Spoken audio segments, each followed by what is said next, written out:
El exalcalde de Iguala, Abarca, José Luis Abarca, y su esposa son los únicos responsables de la desaparición de 43 normalistas, dice una investigación y peritaje del subprocurador de Derechos Humanos de la Procuraduría General de la República. Pero pues ya nomás se habla por agregar datos y no presentan las bases, los señalamientos, la verdad histórica. Cuando estaban desaparecidos, pensábamos que cuando los encontraran iba a cambiar el rumbo de la investigación, se iban a aclarar muchas cosas, y realmente no pasó nada. No hablaron o no quieren hacer confesiones por no poner en peligro a sus familias, no sabemos por qué razón, pero no cambió absolutamente nada de cuando no los tenían a cuando ya los tenían prisioneros. Tras el ataque de Ayotzinapa, el Batallón 27 de Infantería del Ejército reportó a la defensa que el entonces director de la policía, Felipe Flores Velázquez, es el jefe de la policía de Iguala, que se hizo... Ojo de hormiga. Sí.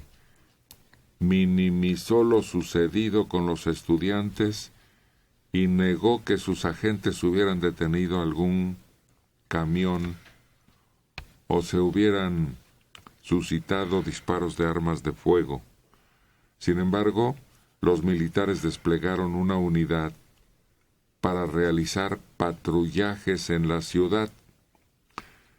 Los militares dieron seguimiento a cada hecho del 26 al 27 de septiembre pasado, pero sus reportes no dicen nada de la desaparición de los estudiantes. Ahí está el punto oscuro. Si el punto principal oscuro es un camión, la actuación del ejército es otro. Sí. Y porque al parecer no atestiguaron nada, no guardan ningún testimonio de haber visto que hayan sido aprehendidos o conducidos a algún lado. Los partes, además, entre ese lapso, no aparecen. Y es que lo interesante fue que, aunque parezca novedad, no estaban desaparecidos hasta que no regresaron. Es decir, viene la noche de la confusión, hay balazos por un lado, por otro, está el ataque al camión de los futbolistas, todo se vuelve confuso y hasta el día siguiente, horas después, fue cuando se supo que estos 43 o un poco más de estudiantes no habían regresado. Se sabía que había habido agresión la noche del 26, con varios, porque incluso ya había muertos en ese momento, y había heridos y un desaparecido, pero a la mañana siguiente fue cuando apenas empezó a correr de que nadie sabía qué había sucedido con los 43 muchachos que ya no volvieron a aparecer. Y es en el momento en que el gobernador sale y dice que va a mandar a todo su personal a buscarlos de casa en casa. Exactamente. Sí. Pues habrá que aclarar todavía muchos puntos. A casi un año de la desaparición, la mayor parte de las personas en México consideran que el gobierno es el principal responsable, porque o no actuó, o se hizo guaje, o fue cómplice. Y es que es la desconfianza, la incertidumbre que tenemos de todo lo que se dice en torno a la actuación del gobierno. Pero, ¿qué interés podría tener el gobierno en sí? No. Claro. Si acaso algún funcionario que estuviera íntimamente ligado al narcotráfico. Ya puede colgar. Sí, pero se necesita especificar en qué lugar de la cadena de mando estaría este funcionario para poder tomar una determinación así. Yo creo que la clave está en encontrar al secretario de Seguridad de Iguala. que es definitivamente tiene que ser el quien estuvo enterado al menos de quien le dio la orden. Exacto, y que presenció tal vez la llevada. ¿Y por qué actuó así? A mí me parece que aventurar que es un crimen de Estado es excesivo. Sí es un crimen donde hay involucradas autoridades, obviamente electas, que no tendrían que estar ahí porque finalmente es la autoridad la que debe de luchar por el interés y por la seguridad. Pero así como un crimen de Estado, como decía Héctor, ¿por qué razón? A mí me parece que es el involucramiento del crimen organizado ya infiltrado dentro de la estructura de gobierno de Iguala, es decir, la municipalidad y demás. ¿Y el gobierno del Estado? Exactamente, de ahí, de esa localidad, pero no podemos decir que el Estado hoy es un Estado que está persiguiendo a los estudiantes y que los está desapareciendo. No tiene nada que ver con lo que fue la Guerra Sucia, por ejemplo. Pero el gobierno federal tiene la culpa de que haya estado un gobernador narcotraficante en funciones, ¿no? Si la responsabilidad se alarga primero para el partido político que lo postuló, o los dos. Exactamente. Yo creo que sería responsable el partido que lo lleva ahí, y luego el Congreso, porque lo hemos hablado aquí, el Congreso de la Unión que no decretó la desaparición de poderes o intervino. O sea, finalmente sí hay yo creo que son más las responsabilidades por actos de omisión del gobierno federal que por acción. ¿Tú te acuerdas cuando recién lo aprendieron, que tenía fotos con todo mundo y todo mundo decía que no lo conocía, Abarca? Pero es un hecho que claro que tiene responsabilidad el gobierno, por omisión, como dices, por encubrimiento incluso. Y además está cayendo lo de Abarca, porque una de las primeras versiones decía que los estudiantes supuestamente iban a boicotear el discurso del DIF de la esposa de la señora Abarca.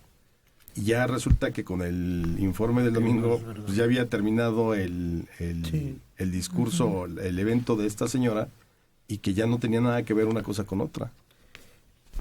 Que fue una de las declaraciones de Abarca. A ver, los 43 estudiantes de la escuela Raúl Isidro Burgos tienen el estatus jurídico de cautivos para la Procuraduría General de la República. ¿Cómo caen en esa contradicción tan terrible? Si ya las autoridades más altas en este país habían declarado el asunto finiquitado, investigado y con una conclusión. Y ahora resulta que no. A ver, los muchachos tienen situación jurídica de cautivos. O sea que los dan por vivos y retenidos en algún lugar por alguien. Que eso es peor. O sea, porque finalmente no tienes ninguna evidencia. Alguien que se escapó y sí, pues los tienen por la sierra. No hay nada. Y además, pues el eufemismo de siempre, ¿no? O sea, empiezas a dar nombres o términos, utilizas términos que no te hablan de lo que realmente está sucediendo. Igual el informe del domingo, nadie se atrevió a decir, pues, ¿saben qué? Hay muchas posibilidades de que los jóvenes estén muertos, ya no quemados, ya no. El desaparecidos puede ser en cualquier circunstancia, pueden estar, como ayer lo comentaban, lo comentábamos aquí, pueden estar ya en las filas del narco, pueden estar huidos, pueden estar en el extranjero incluso. Pero los integrantes del grupo de derechos humanos fueron recibidos como héroes ayer en la normal rural de Ayotzinapa, luego de que su informe rechaza la verdad de la Procuraduría. Los aclamaron. Porque pues es una tablita, ¿no? De esperanza que tienen ellos, de que no se ha podido comprobar la muerte de los muchachos. Claro. Y es de suponer que si ningún dato señala eso, pues hay la posibilidad de que estén vivos. Claro. El negocio de heroína y cocaína, que sale de Iguala rumbo a Chicago en autobuses de pasajeros apunta, como lo hemos estado diciendo, de un móvil del ataque y desaparición de 43, dice la Comisión Interamericana de Derechos Humanos. Bueno, pues todo eso resuena en los oídos de los pinos como con altavoces. Sí, como si fueran grandes campanas y las tuvieran en la recámara. El secretario general de la Organización de Estados Americanos saludó el informe del grupo interdisciplinario sobre Ayotzinapa y que el gobierno federal acepte las recomendaciones para seguir buscando la verdad en esta desaparición masiva. Es que, ¿qué tan grande ha de ser el descrédito que tiene el gobierno que 4 investigadores extranjeros vienen a México, hacen la labor que pudieron con los elementos que pudieron y ponen totalmente en jaque la credibilidad de todo el sistema judicial mexicano, todo completito, 4 personas. Y ni siquiera son peritos o especialistas o médicos forenses. 4, creo que son abogados, creo que hay una psicóloga, pero hicieron un trabajo simplemente de recuperar las piezas y con eso suficiente como para simbrar toda la estructura del gobierno. Sí, porque ninguno de ellos estuvo realmente en los peritajes, ni realizaron nuevos peritajes.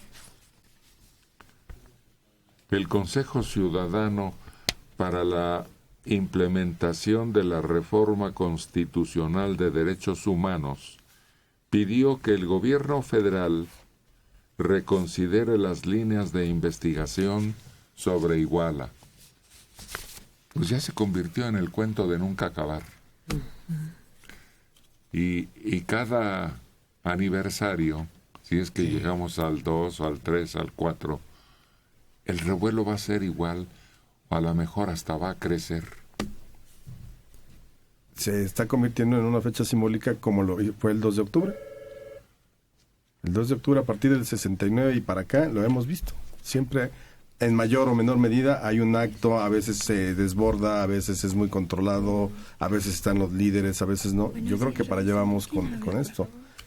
Y más si no hay en un momento dado una solución o una conclusión definitiva y culpables y juzgados y procesados. Una página negra. Exactamente, una más. Una más. Aguas blancas, sí, es cierto. Todas las estas que nunca, al final nunca supimos bien.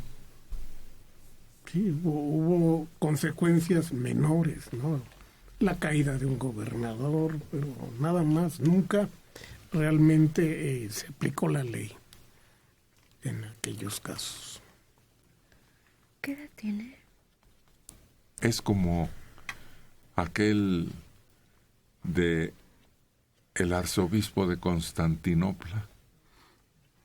¿Cómo va? ¿Quién se lo sabe? El arzobispo de Constantinopla se quiere desconstantinopolizar y el que lo desconstantinopolice será un buen desconstantinopolizador.